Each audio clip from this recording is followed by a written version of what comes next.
Gratitude. Now, the state of being grateful. Just keep this in mind. And now I'm here to present to you guys my senior project. And first, I'll let you into the background of it. What image do you get when you think of teachers and students interacting with each other? Well, many of you guys here, including myself, have been to many other high schools around the world. And my most recent high school had over 1,000 students in it. And I also knew high schools in that area that had over 4,000 students. And so the teachers and students couldn't really form good relationships with each other, as they didn't really have a chance to get to know each other. Well, as I moved to CDS last year, I observed something quite different, as the student body itself is quite small, first of all. And so as a result, we could actually form intimate, meaningful relationships with the teachers. So the students and the teachers get along. So the CDS students, in order to remember these teachers, even after they graduate from this high school and go on to college or to their lives, we have their yearbook. We have the yearbook to commemorate the wonderful memories we formed with the teachers throughout the school year and throughout the whole high school years. The teachers, unfortunately, they're not so lucky. They don't really have anything. They don't have an efficient means to remember us students, especially us graduates. And so this is just an issue that I realized. Another phenomenon I realized was that CDS teachers don't get the gratitude they deserve. Why, you might ask? It's because the students are probably too shy, scared, or lazy. And to be honest, these apply to me to some extent. And so I wanted to resolve these issues, and what I thought of was my senior project. And now I'm here to present to you the first ever edition of the Booklet of Gratitude. And so this is a booklet of letters written by all the seniors, or most of the seniors from the class of 2018, that expresses gratitude for teachers and faculty members. You can pass this around, look through it, and let the judges see what it is too. And so that's the official blog. I kept track for all of my documents in progress. You can look at it later. There was a total of 25 entries in it. I keep all my notes with my house teacher, Ms. Che, my mentor, Mr. Iniger, and also two other advisors, Ms. McGuire and Ms. Ladders, who helped me with the revisioning and screening process of the letters, just to make sure that all the material is school appropriate. And these are the dates I had meetings with the teachers. And so, the most important part of this project, learning to embody the 6 C's. The first one, character. This is from the CDS website. It is to exhibit a developed sense of ethics. The 3 main components are grit, self-discipline, and optimism. Grit is learning to persevere through hindrances, and the obstacles and setbacks I was met with throughout doing the project was procrastination, poor time management, and academics. And these 3 applied both to me and my fellow seniors who volunteered to write the letters. And to be honest, the biggest one was academics, as you know, it overlapped with the dates I assigned for the letters. It overlapped with the college application process, as many of us are trying to go to college. And to be honest, spicing it up with a little psychology knowledge, we can say that the students were intrinsically motivated. And I don't blame them, because college is an important part of their lives, and the letters are just letters. But in order to overcome this, I would constantly remind them through Google Classroom, as I made a separate page just for my senior project, and through Kakao Talk, where I'd message them individually and through group chat messages. And also, I found another solution from psychology, where I actually extrinsically motivated them by promising them a free meal to a buffet. And turns out it worked out quite well, because I have the final product right there. And I actually got surprising people to work for my project too. They will remain nameless, but let's just say there's this one individual who rarely does his work, maybe for AP Psychology, but he actually participated in it. For self-discipline, it's managing my time well, and well, as you can refer to my blog and you can see how often I updated it. And also, towards the beginning of the year, I'd work on it on a weekly basis. From September, I'd work on it every Friday after school as soon as I got home. But as the deadline got near, I worked on it on a daily basis. And if you went to the library, you could see me editing it throughout all my blank periods and during lab periods too. And for optimism, it's to going out of my comfort zone to experience the most optimal learning experience.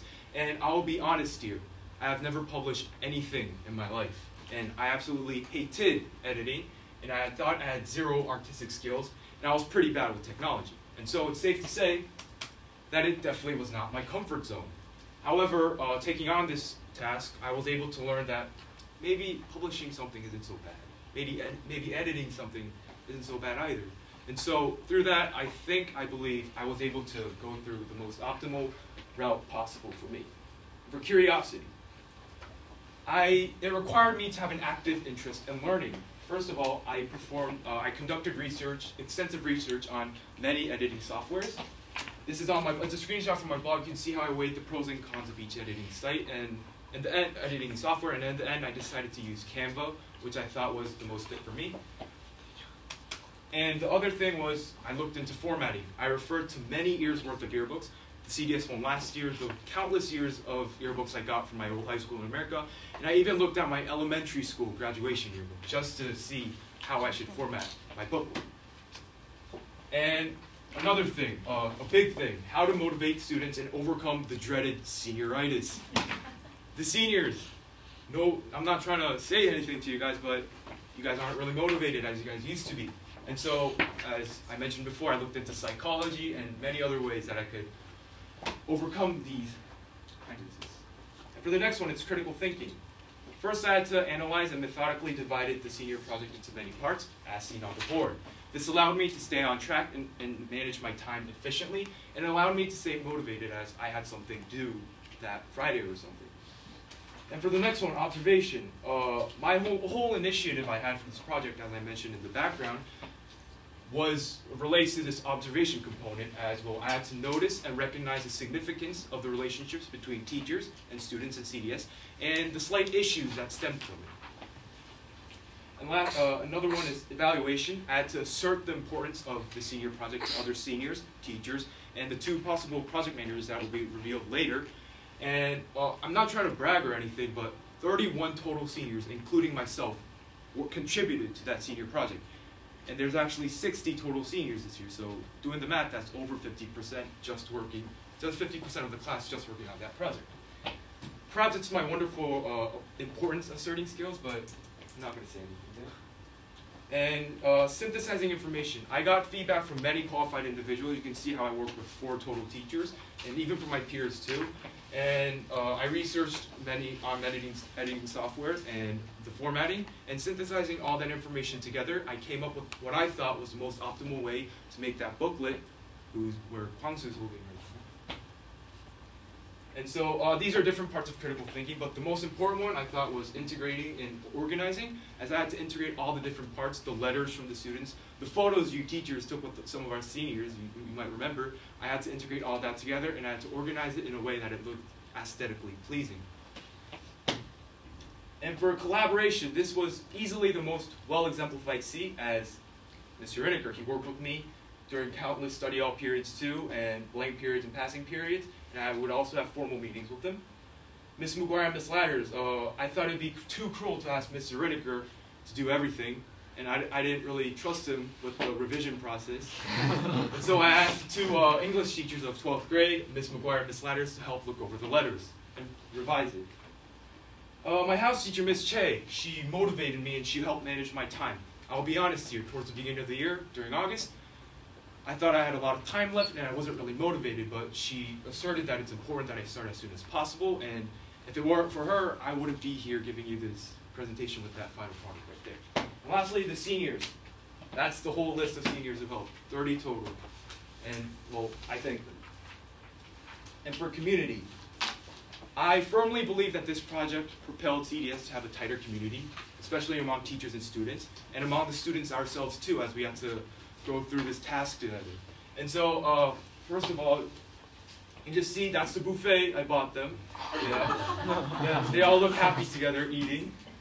And that's Changi, yeah, just eating a lot.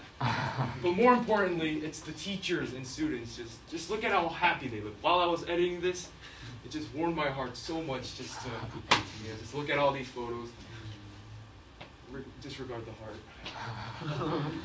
heart. And communication. I hope I'm doing this well right now. Yeah.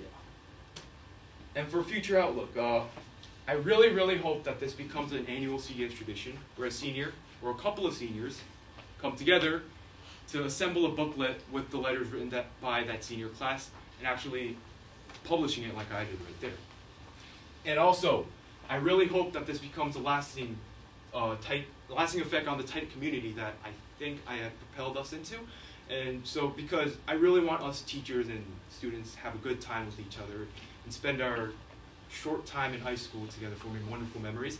And I forgot to mention the two project managers who have expressed much interest in participating. They're sitting right here, right now. It's Ryan Intel Park and Jacob Doan Lee.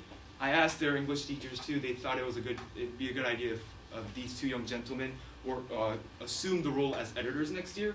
And so, yeah, I hope they do the job well next year. And what have I learned? I learned that senior projects are indeed very tough. And juniors, good luck. But on a more serious note, I learned that it's important, it's imperative that we express gratitude to where it is due. And I will take that opportunity right now. I am grateful for the seniors who helped writing the letters. Some of them are sitting right here too, right now. I'm grateful for the teachers who helped me. And lastly, I'm grateful for this wonderful opportunity to learn to embody the 6 C's with this senior project. Oh, and one more thing. I'm grateful for you guys for listening to this presentation. Thank you.